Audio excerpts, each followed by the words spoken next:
Cherry Walk. I've lived in Melbourne, I've lived in Victoria, Belgrave, for over 20 years. I started doing stand-up comedy in Melbourne in 1999, and now I do all the festivals, and I program the venues for the festivals, and I produce shows and I put my own shows on. I'm from a place called Watford, just outside of London. I met my last wife, I should call her my last wife, sounds like I've had it. I met her back in 1992. I met her, and she was an Aussie girl, travelling. She turned up at a pub where I was performing one night, and we sort of became friends, and then we became more than friends, and then I came back here in '96 to marry her. I've done amateur theatre, and I ran my own transport company for several years too. I worked on the European Golf Tour for 12 years, doing all the logistics, getting all the marquees, the public seat stands, everything that moved, everything that went in tournaments. Yeah, when I first came here I was driving semi-trailers for the first couple of years, and then I got back in, I wanted to get back into doing acting, but it was going to be a long run. Okay, so how did you get into comedy? I went to the Esplanade one Sunday afternoon, to the waiting room, and I waited until they gave me a gig, and I went on and I just fell in love with it. It was just amazing. It was an amazing feeling. As you thought of doing comedy before? Yes, I had. Yeah. A lot of people said you should be on the telly. I said, yeah, I was last night. So, because me and my brother, my younger brother, we used to reenact sketches from the Mighty Feldman Show and from the Two Ronnies, and we'd go to the youth club and stuff. How did you get involved with the Elephant and Wheelbarrow as their comedy programmer? Well, it started back in, I think 2007, maybe 2000. Yeah, I was doing shows here. Another promoter was running the shows in. He was programming the shows, and I was friends with him, and he programmed the shows in. And then him and the manager, they weren't getting it. They didn't like each other, which is a good start when you think of it. And then one year, he actually put all his own shows on, and that kind of upset the apple cart. And then the boss said to me, "You knew he liked me, and he said to me, can you take over?" It's awkward because I'm friends with the other guy, so I rang the other guy and I said, "Oh, what's going on with you and the Elephant?" They've asked me what's going on. He said, "Oh, you can have it. Go with my blessing. It's the biggest pain in the butt." But I love it. I've enjoyed it. I pretty much do this full time now because I do the Perth Fringe Festival a month. I do the Adelaide Fringe Festival. I've done the Adelaide Fringe Festival for the last 11 years. I've done the Perth Fringe Festival for the last 5 years. And the Melbourne Comedy Festival probably for the last 12 or so years. Oh yeah, I've got a venue in North Bridge in Perth that I program, the Aberdeen Hotel, and then in Adelaide I've got the Griffin's Head that I program as well. Then I go to Canada. I couldn't go to Canada last year, not this year, but the year before I was in Canada doing a couple of festivals there. But I was just performing there, I wasn't producing or anything. So what is the secret of putting together a good comedy program? You just gotta. The way I do it, obviously I get lots of people emailing me, contacting me, can I get a room, can I put the spot? If it's someone I know, then I know. I know whether I'm going to use them or not. You know? If it's someone I don't know, then I just have to Google them, YouTube them, and get as much information about them as I can. Because you've got to put a good product on. How do you judge that a comedian is good enough to make your program? There's two factors. One is funny. But that's not the be end and all of it. As long as they're entertained. You want someone who's going to work hard. You need someone that's going to actually get bums on seats and go out there and get their own audience. Because a lot of people come in here thinking it's all done for them. They think they're going to rock up here and say, "Oh, where's the audience? Didn't you get one?" "Oh, sorry, but I didn't get it for you." You know, it's up to you. You got to. So there are people I look for. I look for people that are going to work hard.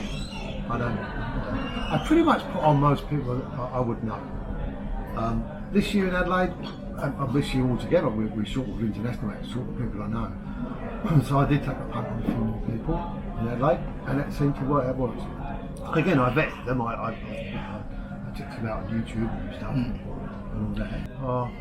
I don't think I've ever regretted putting an act on, because it's all experience for them as well. Even if they don't go well, I've had acts in Adelaide that I'll be told one single ticket for a whole month, you know. But that's because they didn't go out there and with their feet on the ground and go around and get an audience. They didn't go out and flyer. They didn't really any promotional stuff and all that, you know.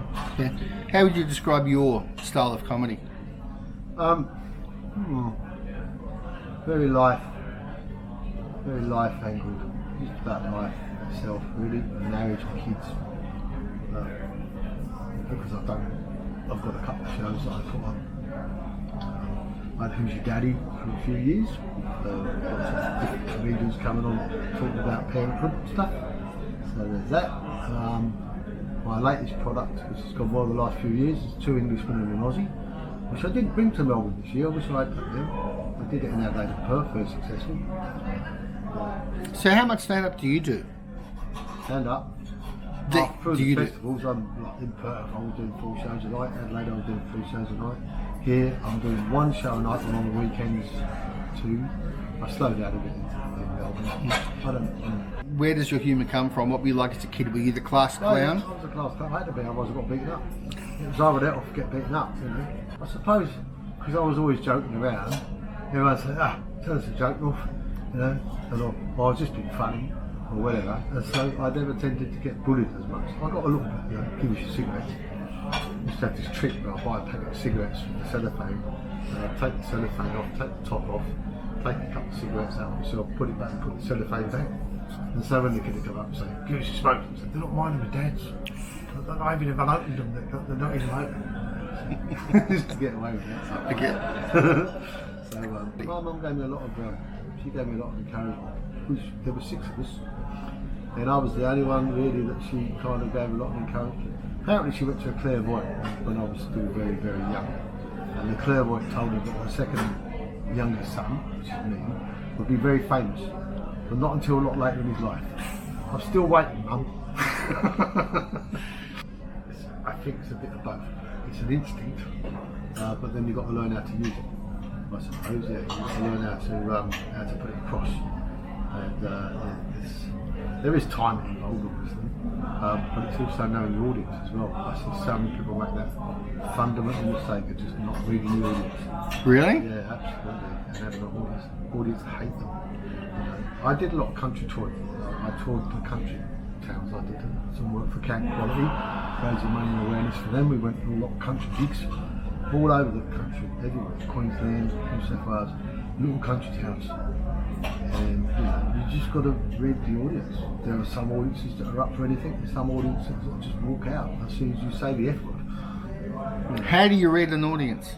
You just got to know. You just got to feel it when you go in there. You can feel it. Can an unfunny person learn how to pull off a successful comedy gig? I'm going to say yes, but they've still got to have that. There's got to be something in there to start. There might be something. There might be a spark in there that they've never lit before. And if they went to a comedy school, I mean, we had what was that school we had here? That what's his name? It'll come back to me in a minute. Humoversity school, and a few good known comedians went to that and learned how to be comedians and became really great comedians. But it must have been in them. I don't think you can actually. It's not like teaching someone to drive. You don't push this pedal and push that button and turn that key. You know, it doesn't work like that. Yeah, there must be, because sometimes you're on stage and you just get given that one moment that you just that must have come from comedy. That wasn't me. That was a situation that just happened to happen. And I've had some gold moments where there's just been a situation where you've had the biggest laugh and biggest round of applause for something that just accidentally happened. It wasn't even me. I didn't even think of it. It just happened. And it's just I think there must be a comedy book. I don't know. I hate that question. Why? I don't know, because I don't really have any. I like quite a few people. Dave Grant was obviously the greatest. He died a long time ago now. He died from pancreas cancer. He was one of the best loved comedians, one of the best men I've ever known in my life. He was a very lovely man, very funny comedian, and he helped a lot of young comedians come up. You know, there's quite a few people now that sort of like owe their career today. He got them started. I owe right to him. He got me started. He was the one that got me after doing the St Kilda, because I was still driving semi-trailer, so I was working 6 days a week doing it. So the only gig I could actually do was the Sunday afternoon at the Yes Week. And then I had decided to start something that was a bit more flexible. I started a driving school, so I could be a bit more flexible in my hours. And Dave said, come to the Style and Garter. That's when the old Style and Garter was still there. And Bob Franklin and Jim Owen, they started there as well. And I went there, and it turned out to be a competition. Damien told me, he just said, come do a spot. And I wound up winning that heat that night, and going on to the next heat, and going on from there. I don't know. I'm a bit naive when it comes to that sort of things. I mean, I've had a few moments where women have kind of been chatting me up and that. I've only been single for a little while, so ask me in about a year. Why do you do it? Financial reward is pretty good these days for what I do. So I do manage to make a whole year's income out of doing it. And it's fun. And I get to work with some of the loveliest people and all the famous people and all the people I admire and love. I get to see them once a year, twice a year. Some people I won't see this year, you know. But yeah, it's not just the financial reward, it's very rewarding. Okay. And I've had people come up after a show and say, mate, you've made my week. I had smiled all week, you just made me laugh my head off. And just quickly, how do you develop your material? Do you write it down? Do you work on it, or do you just... The laziest bugger you've ever met in your entire life. I'll think of something funny and I'll say, oh, that's hilarious, I should write that down, and I don't. And at the end of the day, I'm like, what was it? It's gone. There are so many bits of so much gold, it's tearing off gold, just floating around up there somewhere. Sometimes it comes back to you. Sometimes it comes back to being a dream, or a dream. Oh, that's what it was. I worked out in the morning. You know what, I've always figured, if it was really funny and it was meant to be, then it will stick in your head. And you will wind up doing it. What's the advice that you give to young comedians? Well, mainly just if you know, once you find your persona, once you find your thing, that's what you've got to focus on. You've got to focus on that.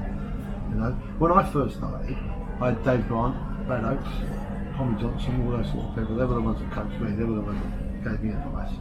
And what we used to do back in them days, I know they don't do it now, but you had your 1 5-minute spot that you did over and over and over and over and over again, and you grooved that in, and then you found your style by using that 5 minutes. How do they do that these days? They tend to do all over the place these days. But yeah, that's the main advice I would give someone is like, if you really want to do it, you just got to hang in there and just keep going, because you will get noticed eventually. You will get noticed.